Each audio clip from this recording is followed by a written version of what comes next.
এই মানবাধিকার নিয়ে হিউম্যান রাইটস ওয়াচের যে রিপোর্ট সেটি নিয়ে হাবিব আপার বক্তব্য আপনি শুনেছেন, আপনার বক্তব্যটা একটু বুঝতে চাই।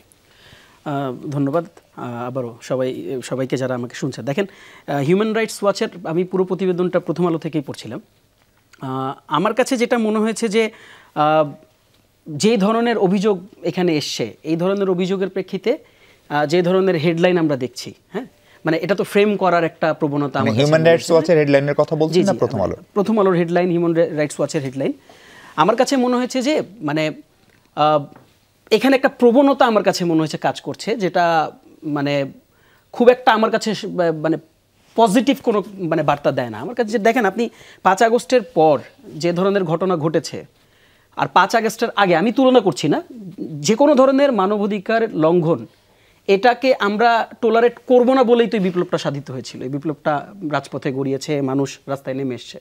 কাজেই মানে যারা অ্যারেস্টেড হচ্ছে, যারা বিভিন্ন সময়ে বিভিন্ন ধরনের মামলা মোকদ্দমায় যারা আদালতের দ্বারস্থ হচ্ছে, তাদের প্রত্যেকেরই তো ওই সুযোগটা, আত্মপক্ষ সমর্থনের যে সুযোগটা থাকা দরকার সেটা মানে থাকাটা জরুরি। কিন্তু এটাকে যখন আপনি মানে খুবই ছোট ছোট ফ্যাক্টগুলোকে আপনি যখন মানে সামনে রেখে আপনি যখন ফ্রেম করবেন যে বাংলাদেশে মানবাধিকার নাই, পরিস্থিতি মারাত্মক ঘোলাটে, সরকার একেবারে মানে ব্লাইন্ড একটা আচরণ করছে, এটা আমার কাছে মনে হয়েছে যে কিছুটা একটা গোলমাল বা কিছুটা ঝামেলাপূর্ণ আমার কাছে মনে হয়েছে।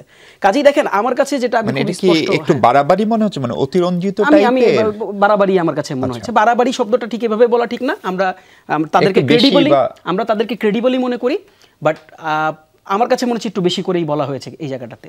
দেখেন তাহসিন, এই সরকার এতগুলো কমিশন করলো, জাতিসংঘের মানবাধিকার কমিশনের অফিস আমরা চালু করলাম, কিন্তু আমাদের জাতীয় মানবাধিকার কমিশন এই 14 মাসেও কেন গঠন করা হলো না? এটার ব্যাখ্যাটা তো আপনাকে সরকার ভালো দিতে পারবে, তবে আপনার দাবির সাথে আমার কোনো দ্বিমত নাই।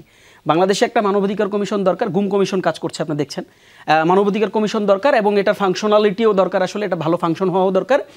তবে একটা ব্যাপার আমি আপনাকে বলি, মানে ব্যাপারটা যদি এরকম হয়, ব্যাপারটা যদি ঠিক এরকম হয় যে কেউ আইনের সহায়তা নিতে পারতেছে না, ব্যাপারটা যদি এরকম হয় যে কাউকে আইনের দ্বারস্থ হইতে দেওয়া হচ্ছে না, ব্যাপারটা যদি এরকম হয় যে ইনস্টিটিউশন ব্যবহার করে কাউকে হচ্ছে আপনি লিগ্যাল যে ফ্রেম, এই লিগ্যাল ফ্রেম থেকে বাইরে রাখছেন, ব্যাপারটা যদি এরকম হয় সরকার মানে তার যে ফোর্স আছে, এনফোর্সমেন্টকে ব্যবহার করে কাউকে হচ্ছে আপনার আইনের যে গণ্ডি থেকে বাইরে রেখে কোনো ধরনের বিচার বহির্ভূত কার্যক্রমের মধ্যে দিয়ে নিয়ে যাচ্ছে, you have all the rights to ask question, I have no issue. আপনাকে এটা আগে বুঝতে হবে, আপনি তো এই দেশের নাগরিক।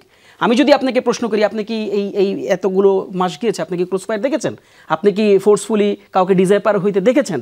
আপনি কি কাউকে দেখেছেন যে তাকে বাসায় গিয়ে তাকে আইনশৃঙ্খলা রক্ষাকারী বাহিনী তাকে না পেয়ে তার সন্তানকে তুলে বাসা থেকে নিয়ে এসছে? এ ধরনের ঘটনা বাংলাদেশে ঘটেনি বলেই আমরা জানি, একেবারে খুবই স্পষ্ট। তো কাজেই আমার কাছে মনে হয়েছে যে মানবাধিকার লঙ্ঘন যদি হয়, ইন্টারন্যাশনাল যে কোনো এজেন্সি, যে কোনো সংস্থা বাংলাদেশের ব্যাপারে এটা লিখবে, এবং এই ধরনের কোনো ঘটনা যদি আমাদের চোখে পড়ে, আমরাও এটার প্রতিবাদ করতে চাই, আমরা এই প্রতিবাদটা জারি রাখতে চাই। এটা দলমত নির্বিশেষে, কোনো দলের জন্য আমরা অন্ধ হইতে চাই না, কোনো দলের ব্যাপারে আমরা আসলে মানে আনফেয়ার কোনো মানে আচরণ আমরা করতে চাই না, যেহেতু এটা একটা তার একেবারে হিউম্যান রাইটসের একটা অংশ। আমি শুধু ছোট্ট করে মানে যদি বলেন, এই যে আপনার যে অবস্থান, এটি যদি আপনার দলের অবস্থান হয়, তাহলে এনসিপির পক্ষ থেকেও কি হিউম্যান রাইটস ওয়াচকে এরকম কিছু লেখার সুযোগ আছে, বা সেটি আপনারা ভাববেন?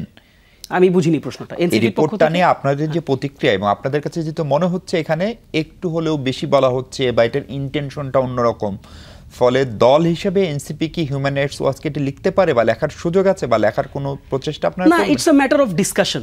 এই উত্তরটা আমি আপনাকে এখনই দিতে পারছি না। আপনি দেখেন, রিপোর্টটা প্রকাশ হয়েছে সর্বোচ্চ 4 থেকে 6 ঘন্টা আগে।